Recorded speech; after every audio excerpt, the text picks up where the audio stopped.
हर हर महादेव। प्रिय श्रोताओं, आप सबका RBSYT चैनल की सावन मास कथा श्रृंखला के तीसरे दिन में हार्दिक स्वागत है। आज दिनांक है 13 जुलाई और दिन है रविवार। आज ब्रह्मा मुहूर्त का समय सुबह 4:17 से 5:05 तक रहेगा। सूर्योदय होगा सुबह 5:53 पर और सूर्यास्त शाम 7:11 पर। चंद्रोदय होगा रात 9:20 पर। आज सावन मास के कृष्ण पक्ष की तृतीया तिथि पूरा दिन रहने के बाद मध्य रात्रि 1:02 पर समाप्त होगी। इसके बाद में चतुर्थी तिथि प्रारंभ हो जाएगी।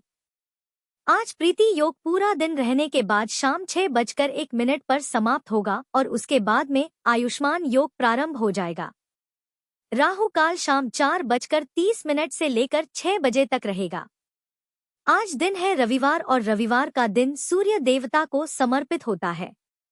इसलिए आज हम सभी श्रद्धा से ध्यान करते हैं भगवान शिव, माता पार्वती और सूर्य देवता का, जो जीवन के तेज ऊर्जा और आयु के दाता है। हे आदित्य देव, हे त्रिलोचन, हे शिव शंभु, हे मां गौरी, आप तीनों की कृपा से ही जीवन में प्रकाश, संयम और शांति संभव है। हम प्रार्थना करते हैं सूर्य देवता से कि हमारे जीवन में सदैव तेज बना रहे, आलस्य दूर हो और हर दिन कर्म की प्रेरणा मिले। भगवान शिव शंभु से प्रार्थना है कि भक्ति में स्थिरता और मन में शांति बनी रहे। माता पार्वती से प्रार्थना है कि हमारी श्रद्धा कभी डगमगाए नहीं और परिवार में सुख और समृद्धि का वास हो। सावन मास का यह तीसरा दिन विशेष शुभ है क्योंकि इसमें शिव भक्ति के साथ सूर्य उपासना का संगम जो होता है। भगवान शिव की तपस्या और सूर्यदेव की ऊर्जा जब एक साथ जीवन में प्रवेश करती है तब आलस्य, रोग और दुर्भावनाएं स्वतः समाप्त होने लगती हैं। इसलिए आज भी आप भक्तों से निवेदन है कि इस कथा श्रृंखला के हर अध्याय को पूरे भाव से सुनें, अपने प्रियजनों के साथ साझा करें, लाइक, कमेंट और शेयर करके इसे अधिक से अधिक लोगों तक पहुंचाएं। और आज की कथा का पूर्ण लाभ प्राप्त करने के लिए सबसे पहले हम सूर्यदेव की कथा का श्रवण करेंगे। प्राचीन कथा के अनुसार एक बार एक नगर में एक वृद्धा रहा करती थी। वह रविवार को नियम से घर आंगन को गोबर से लिपकर फिर भोजन तैयार करती और फिर सूर्यदेव को भोग लगाने के बाद ही खुद भोजन किया करती। ऐसा व्रत करने से उनका घर धन धान्य से भरा रहता था। हरि की कृपा से घर में किसी प्रकार का कोई भी दुख नहीं होता था। घर में सब कुछ आनंद मंगल था। इसी तरह कुछ दिन बीत जाने पर वह पड़ोसन जिसकी गाय का गोबर वह वृद्धा लाया करती थी, वह विचार करने लगी कि यह बूढ़ी माई हमेशा मेरी गाय का गोबर ले जाती है। यह सोचकर एक दिन उसने अपनी गाय को घर के अंदर बांध दिया। फिर तो वह हर दिन ही अपनी गाय को घर के भीतर बांधना शुरू करने लगी। इधर गोबर ना मिलने पर बूढ़ी माई रविवार के दिन अपने घर को लीप नहीं पाई। इसलिए ना उन्होंने भोजन बनाया, ना भगवान को भोग लगाया और ना ही खुद भोजन किया। इस तरह उन्होंने निराहार व्रत किया। सुबह से शाम, शाम से रात हो गई और वह बूढ़ी माई भूखी ही सो गई। फिर रात में भगवान ने उन्हें स्वप्न में दर्शन दिए और भोजन ना बनाने और भोग ना लगाने का कारण पूछा। तब बूढ़ी माई ने सूर्यदेव को बताया कि गोबर ना मिलने के कारण आज वह भोजन नहीं बना सकी। तब भगवान भास्कर ने कहा कि माता, हम तुमको ऐसी गाय देंगे जिससे सभी इच्छाएं पूर्ण हो जाएंगी, क्योंकि तुम हमेशा रविवार को गोबर से लिपकर फिर भोजन बनाती हो, भोग लगाकर ही खुद भोजन करती हो। इसलिए मैं आपसे प्रसन्न होकर आपको वरदान देता हूँ। तब सपने में भगवान का यह वरदान पाकर जब बूढ़ी माई की आंख खुली तो देखा कि आंगन में तो एक बहुत सुंदर गाय और बछड़ा बंधे हुए हैं। गाय और बछड़े को देखकर वह खुश हो गई और घर के बाहर बांधकर उन्हें खाने को चारा डाल दिया। इधर जब पड़ोसन ने बूढ़ी माई के घर के बाहर बहुत सुंदर गाय और बछड़े को देखा तो ईर्ष्या से प्रेरित होकर उसका हृदय जल उठा और जब उसने देखा कि गाय ने तो सोने का गोबर दिया है तो वह गाय का सोने का गोबर उठाकर ले गई और अपनी गाय के साधारण गोबर को उसकी जगह रख दिया। वह रोजाना ऐसा ही करती रही और इधर सीधी साधी बूढ़ी माई को कानों कान इसकी खबर तक नहीं होने दी। एक दिन सर्वव्यापी ईश्वर ने सोचा कि चालाक पड़ोसन की वजह से वृद्धा ठगी जा रही है। तब एक शाम उन्होंने अपनी माया से बड़े जोर की आंधी ला दी। आंधी के डर से वृद्धा ने अपनी गाय को घर के भीतर बांध दिया। जब गाय ने गोबर दिया तो वह हैरान रह गई। फिर तो वह रोजाना अपनी गाय को घर के भीतर ही बांधने लगी। उधर पड़ोसन ने देखा कि गौ घर के अंदर बंधने लगी है और वह सोने का गोबर उठाने में कामयाब नहीं हो पा रही है। तो कुछ उपाय ना देखकर एक दिन पड़ोसन ने राजा के महल में जाकर सारी बात बता दी। पड़ोसन ने राजा से कहा, महाराज, मेरे पड़ोस में एक वृद्धा के पास ऐसी गाय है जो आप जैसे राजाओं के ही योग्य है और वह गाय रोजाना सोने का गोबर देती है। आप सोने से प्रजा का पालन कीजिए। वृद्धा भला उस सोने का क्या करेगी? राजा ने यह बात सुनी तो सुनकर अपने दूतों को वृद्धा के घर जाकर गाय लाने की आज्ञा दी। वृद्धा सुबह सुबह ईश्वर को भोग लगाकर भोजन ग्रहण करने ही जा रही थी। तभी राजा के सेवक गाय खोल कर ले गए। यह देखकर वह बहुत रोई चिल्लाई, लेकिन कर्मचारियों ने एक ना सुनी। उस दिन फिर वृद्धा गाय के वियोग में भोजन ना कर पाई और रात भर रो रो कर भगवान से गाय को पुनः पाने की प्रार्थना करती रही। वहीं दूसरी ओर राजा गाय को देखकर बहुत प्रसन्न हुआ और सुबह जैसे ही वह उठा तो सारा महल गोबर से भरा दिखाई दिया। राजा यह देखकर घबरा गया। भगवान ने रात में राजा को स्वप्न में कहा, हे राजा, गाय वृद्ध को लौटा देने में ही तुम्हारी भलाई है। रविवार के व्रत से प्रसन्न होकर मैंने उस वृद्धा को यह गाय दी थी। सुबह होते ही राजा ने वृद्धा को बुलाकर बहुत सारा धन देकर सम्मान सहित गाय और बछड़ा उसे वापस कर दिया। इसके साथ ही पड़ोसन को बुलाकर उचित दंड भी दिया। ऐसा करने से राजा के महल की गंदगी दूर हो गई और उस दिन राजा ने नगर वासियों को आदेश दिया कि अपनी समस्त कामनाओं की पूर्ति के लिए वे सभी रविवार का व्रत रखा करें। और जब प्रजा ने रविवार व्रत का पालन करके कथा का श्रवण किया तो उन सभी के घर में सुख, समृद्धि, धन के भंडार भर गए। ऐसी है रविवार व्रत की महिमा। बोलिए सूर्यनारायण भगवान की जय। अब सुनिए सावन मास महात्म के तीसरे दिन का अध्याय। भगवान शिव देवी पार्वती से कहते हैं कि हे देवी, अपने इस आदि स्वरूप को मैंने योगबल से जाना है और स्वयं ही इसका निरूपण किया है। यह सोमनाथ पूर्वाहन काल में ऋग्वेद में स्थित होते हैं। मध्याह्न में यजुर्वेद के भीतर इनकी स्थिति होती है। अपराह्न काल में सामवेद में और संध्या के समय अथर्ववेद में ये विराजमान होते हैं। मैं अंधकार से परे सूर्य के समान प्रकाशमान इस अंतर्यामी महापुरुष सोमेश्वर को जानता हूँ। इनको ही जानकर मनुष्य कभी मृत्यु को प्राप्त नहीं होता है, अर्थात मुक्त हो जाता है। मनुष्यों की मुक्ति के लिए दूसरा कोई मार्ग नहीं है। पार्वती, इस प्रकार महामहिमाशाली सोमनाथ के महात्म्य का दिग्दर्शन मात्र मैंने कराया है। श्री सूत जी कहते हैं, महर्षियों, महादेवी पार्वती ने इस प्रकार प्रभास क्षेत्र की महिमा सुनकर फिर से भगवान शंकर से पूछा, हे प्रभु, हे महादेव, हे सुरेश्वर, संपूर्ण ज्ञान से संपन्न आपको नमस्कार है। प्रभु, इस दिव्य लिंग का सोमेश्वर नाम किस समय हुआ, कृपा पूर्वक यह भी बताइए। तब भगवान शंकर कहने लगे, देवी, पूर्व काल में मैं ही स्पर्श लिंग स्वरूप से विद्यमान था। उस समय कोई भी मनुष्य यहाँ मुझे नहीं जानता था।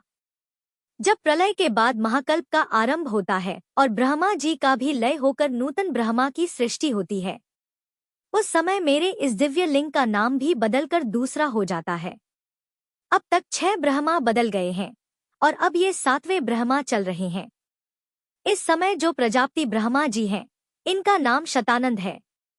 देवेश्वरी, यह ब्रह्मा जब 8 वर्ष के हुए तब से लेकर मेरे इस लिंग का नाम सोमनाथ प्रसिद्ध हुआ है। बीते हुए कल्पों में जो ब्रह्मा थे उनका नाम विरिंच था। उनके समय में इन सोमनाथ का नाम मृत्युंजय था। इसके बाद दूसरे कल्प में जो दूसरे ब्रह्मा हुए वे पद्मभू नाम से विख्यात हुए। देवी, उनके समय में मेरे इस लिंग का नाम कालाग्नि रुद्र हुआ। तीसरे ब्रह्मा की प्रसिद्धि स्वयंभू नाम से हुई है। उस समय सोमनाथ का नाम अमृतेश था। चौथे ब्रह्मा परमेष्ठी नाम से विख्यात हुए। उस समय उनका नाम अनामय था। 5वें ब्रह्मा सूरज ज्येष्ठ नाम से विख्यात हुए। उस समय सोमेश्वर देव का नाम कृतिवास था। 6ठे ब्रह्मा का नाम हेमगर्भ था। उनके समय में सोमनाथ का नाम भैरवनाथ रखा गया था। यह जो सातवें ब्रह्मा है शतानंद कहलाते हैं। इस समय मेरे इस लिंग का नाम सोमनाथ प्रसिद्ध हुआ है। इसके बाद आने वाले कल्प में आठवें ब्रह्मा चतुर्मुख नाम से विख्यात होंगे। उस समय सोमेश्वर देव का नाम प्राणनाथ होगा। इस तरह जो जो ब्रह्मा बीत जाते हैं और प्रलय के बाद पुनः जो नए ब्रह्मा उत्पन्न होते हैं, उनकी 8 वर्ष की आयु होने तक सोमेश्वर देव का एक नाम रहता है। उसके बाद वह बदल जाता है। इस प्रकार देवी संक्षेप में मैंने तुम्हें सोमनाथ के नाम बताए हैं। तब देवी बोली है, देवेश्वर मनुष्य के ऊपर दया करने के लिए मैं भी आपके साथ बार बार प्रकट हुई हूँ। उस समय मेरे कौन कौन से नाम हुए हैं, कृपया यह भी बताइए।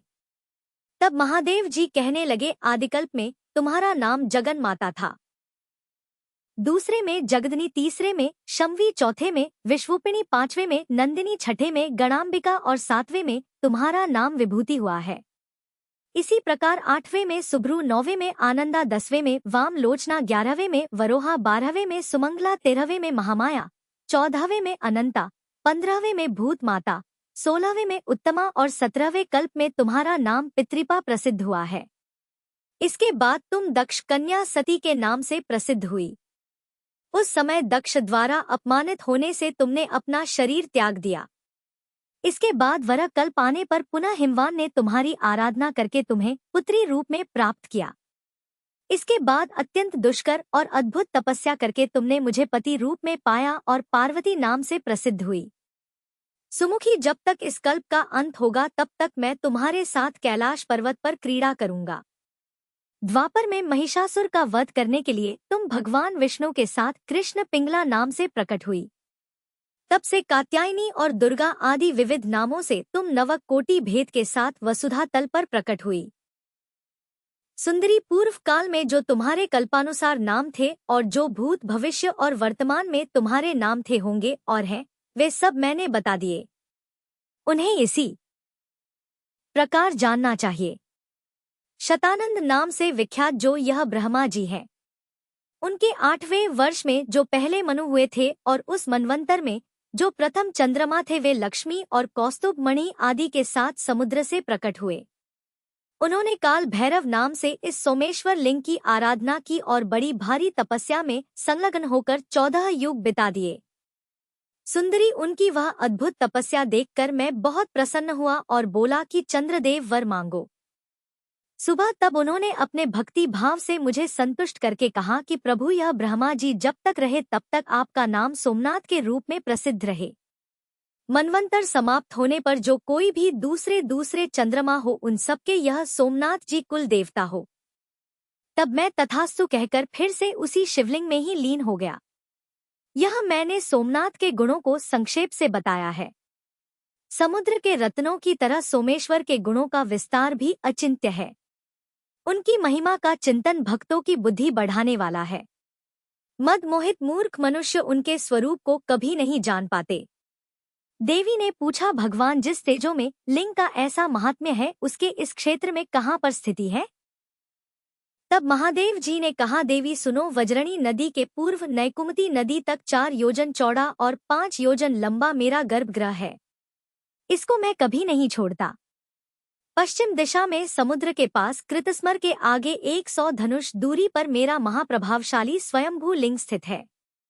उसमें साक्षात परमेश्वर भगवान शंकर रूप में मैं निवास करता हूँ। इसी के बीच में सोमेश्वर के चारों ओर और 14 भागों में 200 धनुष की गोलाकार कर्णिका है, जो मुझे बहुत प्रिय है। उसमें जो प्राणी निवास करते हैं, वे सभी पापों से शुद्ध होकर मेरे लोक में जाते हैं। जो मनुष्य सैकड़ों विघ्नों से घिरकर या बंधकर प्रतिज्ञा पूर्वक जीवन भर इस क्षेत्र में निवास करता है, वह उस परमधाम में जाता है जहां जाकर कोई भी शोक नहीं करता। जो प्रभास क्षेत्र में मरता है, वह यमलोक में नहीं जाता। भयंकर कलिकाल का आगमन जानकर मैंने यहाँ रक्षा के लिए विघ्नराज गणेश जी को स्थापित किया है। ब्रह्मघाती पातकी ब्राह्मण द्वेषी शिव भक्तों की निंदा करने वाले कृतघ्न शठ लोक शत्रु गुरु द्रोही तीर्थों और मंदिरों के कंटक रूप तथा पाप परायण निंदित मनुष्य अगर इस क्षेत्र में आकर अपने प्राण त्यागते हैं, तो वे 10,000 दिव्य वर्षों तक दासी पुत्र होते हैं। उसके बाद ब्रह्मा राक्षस होते हैं। फिर हीन योनि अथवा पक्षियों की योनियों में जन्म लेते हैं। इसलिए पूरा प्रयास करके वहां कभी कोई पाप ना करें। अन्य स्थानों का पाप इस क्षेत्र में आकर नष्ट हो जाता है, लेकिन यहाँ का किया हुआ पाप पिशाच योनि और नरक में डालने वाला होता है। जो मनुष्य अपने मन को एकाग्र और संयमित रखकर इंद्रियों को अपने वश में करके मेरा ध्यान करते हुए यहाँ शतरुद्रीय का जप करते हैं, वे निसंदेह सिद्ध हो जाते हैं। अगर कोई मनुष्य उत्तम प्रभास क्षेत्र को जाए तो उसे ऐसा प्रयास करना चाहिए जिससे वह फिर वहां से बाहर ही ना जाए। भूलोक में जो लिंग है उन सब में सोमनाथ मुझे विशेष प्रिय है। देवी इस दिव्य लिंग में जो गुण है वह मुझे ही ज्ञात है, उन्हें मैं ही जानता हूँ। दूसरा कोई भी किसी भी प्रकार उन्हें जान ही नहीं सकता। जिस समय ना ब्रह्मा थे, ना भूमि थी, ना सूर्य थे और ना यह संपूर्ण जगत ही था, उस समय ब्रह्मा जी के प्रलय काल में यह दिव्य लिंग भावनी वृत्ति का आश्रय लेकर अर्थात भविष्य में मुझे यहीं पर प्रकट होना है, ऐसी भावना रखकर इस स्थान की रक्षा करता रहा। देवी देव मनुष्य आदि सब लोग तभी तक संसार में भ्रमण करते हैं जब तक कि मेरे स्वरूप भूत सोमनाथ को प्राप्त नहीं होते। यह प्रभास क्षेत्र मोक्ष धाम कहा गया है। इस प्रकार मैंने तुम्हारी जानकारी के लिए सोमनाथ के महान भाव का वर्णन किया है। जो मनुष्य सदा इसका पाठ करेंगे वे मुझ चंद्रमौली शिव के धाम में जाएंगे। देवी जो भक्तजन सोमेश्वर देव की शरण में जाते हैं वे इस भयंकर संसार चक्र में फिर कभी नहीं भटकते। जय भोलेनाथ। आज का महात्म्य समाप्त हुआ। अब सुनिए भगवान शिव की कथा। आज आप रसपान करेंगे भगवान भोलेनाथ और भगवान के एक सच्चे भक्त की कहानी, जिसके पास भोलेनाथ को अर्पित करने के लिए कुछ भी नहीं था। बाकी लोग तो मंदिर में आया करते, भगवान को बहुत महंगा महंगा चढ़ावा भी अर्पित करते, लेकिन वो भक्त था एकदम निर्धन, खाली हाथ आता और भगवान के मंदिर में कुछ देर बिताकर सच्चे मन से भगवान का ध्यान करता, दीप जलाता और वापस अपने घर को लौट जाता। कहते हैं कि जब भी हम किसी को सुख देते हैं तो बदले में हमें भी सुख मिलता है। कभी कभी देर से मिलता है लेकिन मिलता जरूर है। और भोलेनाथ तो अपने भक्तों पर बहुत जल्दी प्रसन्न हो जाते हैं, इसीलिए तो भोलेनाथ कहे जाते हैं। बहुत दयालु हैं। कहते हैं अगर हम सच्चे मन से भगवान को पुकारे तो हम कितनी भी मुश्किल में क्यों ना हो, भगवान हमारे दुखों को दूर जरूर करते हैं और हमारी जो भी इच्छा है वह भी पूर्ण करते हैं। तो आज की जो कहानी है वह भोलेनाथ के भक्त की कहानी है, और इस कहानी को उन लोगों को तो जरूर सुनना चाहिए जो कि भोलेनाथ को कुछ भी अर्पित नहीं कर पाते हैं और फिर यह सोचते हैं कि आज सोमवार का दिन था या आज मासिक शिवरात्रि थी। आज भोलेनाथ का दिन था और बाकी सब ने तो भगवान को बेलपत्र, भांग, धतूरा, पंचामृत सभी कुछ अर्पित किया। आपके पास चढ़ाने के लिए केवल एक लोटा गंगाजल था और केवल तेल का ही एक दीपक था जो जलाने के लिए था। अब ऐसे में आपको यह भी जानने को मिलेगा कि आखिरकार भगवान कैसे प्रसन्न होते हैं, किस तरह की भक्ति से भगवान प्रसन्न होते हैं। तो एक बार एक नगर में भगवान शिव का एक भव्य मंदिर था। बहुत सुंदर मंदिर था जहां भगवान शिव पूरे परिवार के साथ विराजमान थे। वहां पर हर वर्ष दूर दूर से भक्तजन शिव जी के दर्शन करने के लिए आते थे।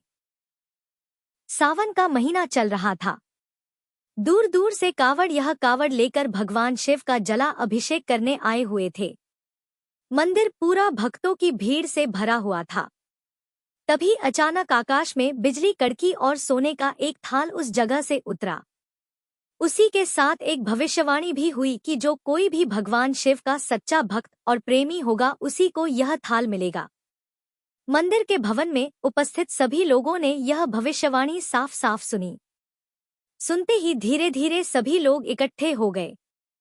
सोने का थाल था। सभी लोग चाहते थे कि हमें यह थाल मिल जाए।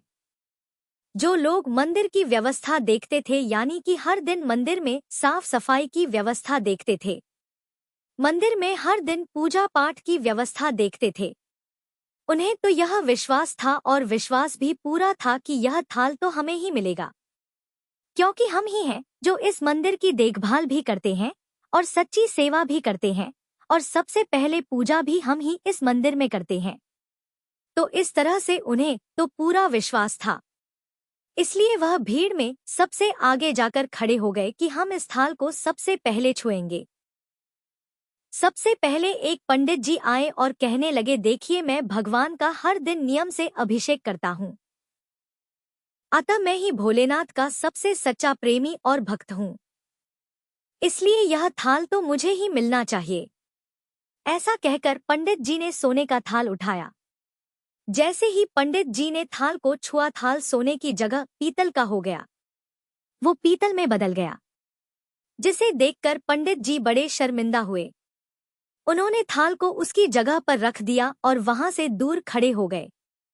इसी तरह वहां पर भीड़ में उपस्थित लोगों ने बारी बारी से खुद को आजमाया। बाकी जितने भी लोग वहां पर थे वह सभी आते थाल को छूते और थाल कभी मिट्टी का तो कभी पीतल का बन जाता, सोने का नहीं रहता था। इस तरह वो थाल को वापस उसी जगह पर रखकर वापस जाते रहे।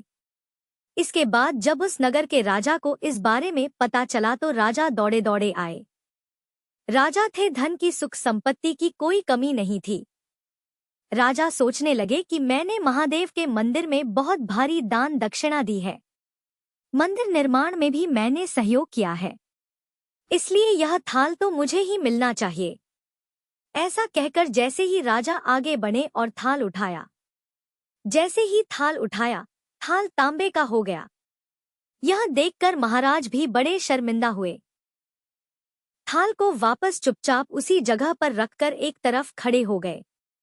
इसके बाद इसी तरह एक से बढ़कर एक दानी महात्मा और भक्त पधारे, लेकिन किसी के हाथ में ताल पीतल का हो गया और किसी के हाथ में तांबे का हो गया, किसी के हाथ में मिट्टी का, सोने का तो रहा ही नहीं। तब सभी लोगों को पता चल गया कि हम में से कोई भी महादेव का सच्चा भक्त ही नहीं है, यानी कि अब तक हमने अपने जीवन में महादेव की जो पूजा भक्ति की है वह सच्ची थी ही नहीं। उस सभी में स्वार्थ था, झूठ था, दिखावा था। उसी समय एक गरीब किसान का वहां आना हुआ। वह बेचारा महीनों बाद आज चातुर्मास के शुभ अवसर पर भोलेनाथ के दर्शन करने आया था। चातुर्मास का समय कभी भी बुरा नहीं होता। चातुर्मास के समय में शुभ मांगलिक कार्य नहीं किए जाते हैं, लेकिन इन 4 महीने में भगवान की भक्ति जरूर करनी चाहिए। पूजा पाठ से संबंधित जैसे कि आप भजन कीर्तन, महापुराणों की कथाओं का पाठ या श्रवण इन दिनों कर सकते हैं। तो चातुर्मास के शुभ अवसर पर बेचारा बहुत दिनों के बाद वह भोलेनाथ के दर्शन करने आया था। एक तो गरीबी, ऊपर से गृहस्थी के बोझ तले दबा हुआ वह गरीब दिन रात खेतों में मेहनत मजदूरी करके अपना और अपने परिवार का गुजारा किया करता था। अभी रास्ते में ही आ रहा था कि कोई भिखारी उसे मिल गया और कुछ मांगने लग गया। इस किसान को उस पर दया आ गई। अपने खाने के लिए जो खाना वह साथ लाया था, जो कि वह काम करने के दौरान अक्सर बीच में खाया करता था, उसने वही खाना उस भिखारी को दे दिया, यह सोचकर कि शायद इस खाने की जरूरत मुझसे ज्यादा इस भिखारी को है। थाल के बारे में उस गरीब किसान ने भी सुना था, लेकिन उसने इस ओर बिल्कुल भी ध्यान नहीं दिया, यह सोचकर कि मैंने तो ना कभी भगवान को चढ़ावा चढ़ाया, ना कभी मैं नियम पूर्वक मंदिर में गया, ना मैंने कभी ब्राह्मणों को भोजन कराया, ना कोई दान दक्षिणा ही दी। दान दक्षिणा कैसे देता? बेचारा बड़ी मुश्किल से तो अपने परिवार का पेट पाला करता था। तो वह व्यक्ति सीधा मंदिर में गया और महादेव का पूजन करके बाहर आ गया। परिक्रमा करके जब वह जाने को तैयार हुआ तभी पीछे से एक व्यक्ति बोला, जो भीड़ में ही था। उसने कहा, भाई जरा तुम भी इस थाल को उठाकर देख लो, हो सकता है तुम ही वह सच्चे भक्त हो जिसके लिए यह थाल आसमान से उतर के आया है। किसान को लगा कि वह व्यक्ति उसका मजाक बना रहा है। किसान ने हंसते हुए अपना दुख छुपाते हुए कहा, भाई मैं तो कभी कोई पूजा पाठ भी नहीं करता और महीनों में एक आध बार ही मंदिर आ पाता हूँ, मैं कहाँ का सच्चा भक्त। तो वह अजनबी कहने लगा, भाई हम सभी तो देख चुके हैं, हमारी भक्ति तो बिल्कुल भी सच्ची नहीं है। अब तुम भी अपना हाथ लगाकर आजमा कर देख लो, सोने का थाल मिले या ना मिले, किंतु यह तो पता चल जाएगा कि तुम्हारी भक्ति में कितनी सच्चाई है। वहां पर उपस्थित लोगों के बहुत आग्रह करने पर आखिरकार उस भोले भाले किसान ने जाकर वो थाल उठा लिया। जैसे ही उसने थाल उठाया, लोगों के आश्चर्य का ठिकाना नहीं रहा। सोने का थाल रोशनी से जगमग करने लगा, चमचमाने लगा, जिसे देखकर मंदिर में उपस्थित सभी लोगों के बीच में खुशियों की लहर दौड़ गई। सभी लोग देखते ही देखते उस गरीब किसान के और महादेव के जयकारे लगाने लगे और पूछने लगे कि भाई, तुम ही तो वह सच्चे भक्त हो। अब हमें यह भी बता दो कि आखिरकार महादेव की भक्ति कैसे करते हो? कौन सा उपाय करते हो जिससे महादेव तुमसे इतने प्रसन्न हैं? तो वह किसान कहने लगा, भाई मैं कोई भक्ति नहीं करता। हाथ जोड़कर कहने लगा कि मैं तो केवल दिन-रात खेतों में काम करता हूँ और थोड़ा समय निकालकर अपनी सामर्थ्य के अनुसार जरूरतमंद लोगों की मदद कर दिया करता हूँ। इसके अलावा मैं कोई भी विशेष कार्य नहीं करता। लोग पूछने लगे, तो फिर बताओ तुम लोगों की मदद क्यों करते हो? किसान ने मुस्कुराते हुए कहा, दूसरों की मदद करके जब उनके चेहरे की मुस्कान देखता हूँ तो मुझे उसमें परम आनंद की प्राप्ति होती है। बहुत खुशी होती है और इतनी खुशी मिलती है कि मैं शब्दों में उसे बयान भी नहीं कर सकता। शायद यही कारण होगा कि महादेव मुझसे इतनी प्रसन्न है। तो वहां पर उपस्थित लोगों की आंखें खुल गई कि किस प्रकार की भक्ति सच्ची होती है। यह था आज का महात्म। शिव कृपा से आज की कथा यहीं पूर्ण होती है। आगे की कथा अगली वीडियो में सुनेंगे। वीडियो पसंद आया हो तो लाइक करें और चैनल को सब्सक्राइब करना न भूलें। हर हर महादेव।